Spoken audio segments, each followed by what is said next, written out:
is this pair of mid-50s Johnson 5.5 horses. Like I pointed out in an earlier video, this one has a helical repair in the head that we don't like, and this one's been gutted for parts, and it's just kind of pieces at this point. My buddy found it on the side of the road, so we're gonna take this head, put it on this motor, make that one run, turn that one into a wall hanger for my buddy. So here we go.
So I got the head as clean as I want to get it. I'm just clean enough to stuff another head gasket on there and put it back on. Now we're moving over to the engine side, and you can see you've got your pistons, which are a little scuzzy. They move within your cylinders here, but you see you've got this little gap between the cylinders and the actual block. What that's called is the water jacket. So we'll get a little better look in there maybe. So this one's pretty friggin' gross. But when it brings water in through the inlet there, it pulls it up the engine, and this is actually where it goes through the engine to cool it. So I did pull a lot of all that little scuzz down there. I pulled all that out of the water jacket, which is not good. As you can see, it is a little bit rusty, but for the most part it's actually fairly clean. So I'm just going to clean this up quick, just very gently brush it off, and stuff that new head on there.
So we have a setback now.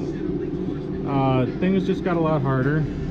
So I wanted to get the carburetor off because it definitely needs a rebuild. But, and I don't know at what point this was rebuilt before, someone Loctited the living hell out of these screws, and I couldn't get most of them out. So this whole carburetor and intake came off as one, but it brought a friend.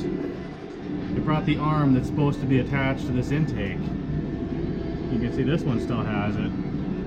So that's just another step in the process. I got to take this motor's intake and this motor's muffler. I can never remember what those are called, but got to steal all that stuff from this motor to put on this one. So not a big deal, just more steps. Little PSA for people: if you have lock washers like are built into these motors, you don't need Loctite. And if you do need Loctite, you only need a dot. Otherwise, shit breaks. So, all right, well, let's get this intake off.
right, so I got the new intake, or used intake, onto the good motor.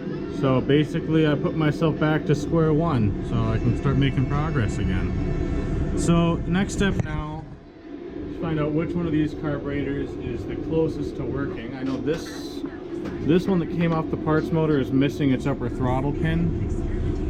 This one's complete, but it's also drilled really goddamn hard into that manifold. I still don't know what that's called. I know what it is, I just cannot remember the word for it. But so I think I'm just gonna take the throttle pin from the quote-unquote good carburetor and put it on this one, clean this carburetor up, put it on the motor, get the recoil back on, and get this thing running. La-di-da. Alright, well, it's tomorrow. I got the motor moved up here because I don't feel like heating the entire garage today. Basically what I gotta do is turn these two carburetors into one good carburetor for this thing. Slap this recoil back on there, get everything put back together, and we'll see if it runs.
So I got one good carburetor put together. I decided not to go with this one because everything's just super stuck in it and it's gross.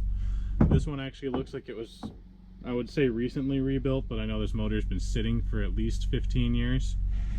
But I'd say pretty near before it was put away it was rebuilt. It's got new gaskets, new float, new everything. So before I put it back on, I want to clean this motor up because it's still a bit gross. Just, you know, wipe it down with some hot water, make it look red again at least. One thing I did notice is it still has its service tag on it from when it had its head repaired. So it says runs 1 cylinder. Used to belong to Larry. I can't find a year on this tag though, so I don't know when it was fixed. A while ago though. So yeah, I'll get this thing cleaned up and then get that carburetor back on there.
learned something.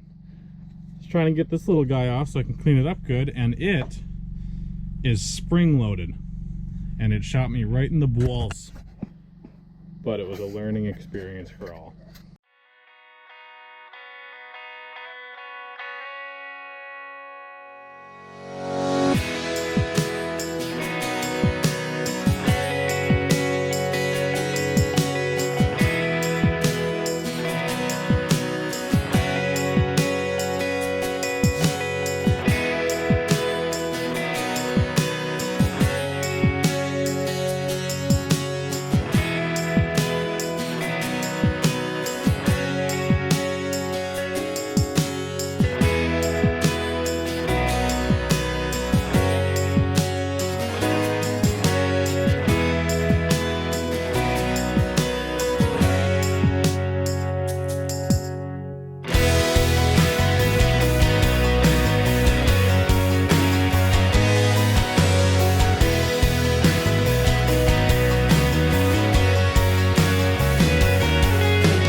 So I got it as clean as I could.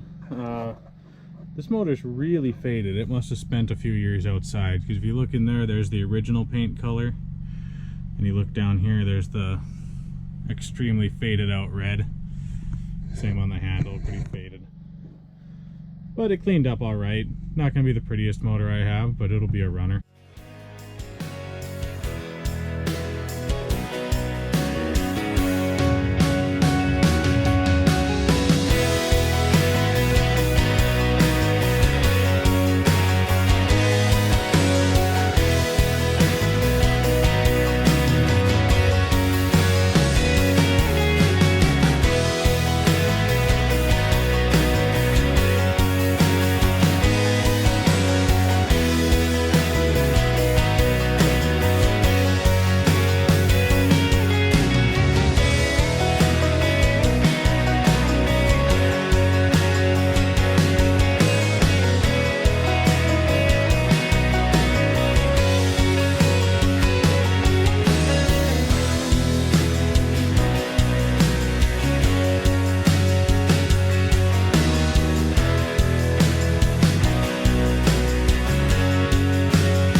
Okay, so it's all back together. It's cleaned up. I checked for spark, and it actually has pretty strong spark considering it's been sitting so long. So seeing as I haven't rebuilt the lower unit yet, I think it's a good time to try to start this thing up and just see if it even gives us a pop. We got our go sauce. Let's see if that does it.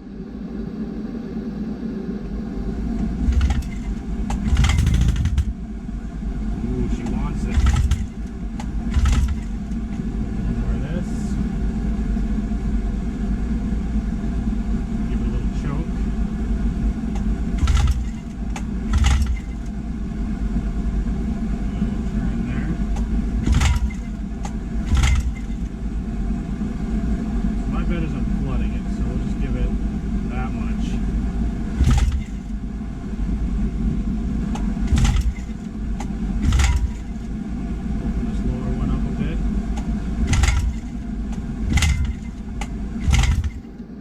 A bit now. I like that.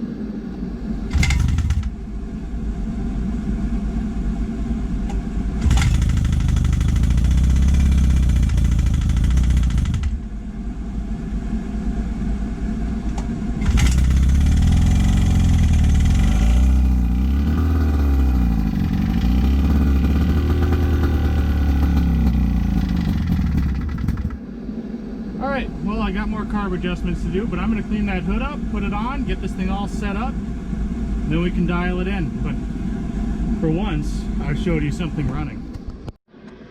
Okay, well, it got a new head, it got a new intake panel, got all the gaskets cleaned up and gone through, it got a new carburetor, a new carburetor suppressor, and just a really good cleaning. And I think, considering how long this thing was left alone, it was pretty easy, and I think it looks pretty good. Well, it's got most of its paint on both sides. That front logo is still somewhat intact. That little info plate there is actually really nice. The handle's not too beat up. It's scuffed, but it's not cracked open anywhere. And yeah, this is a good motor. I'm excited to get this one out on the water and see how it runs this summer.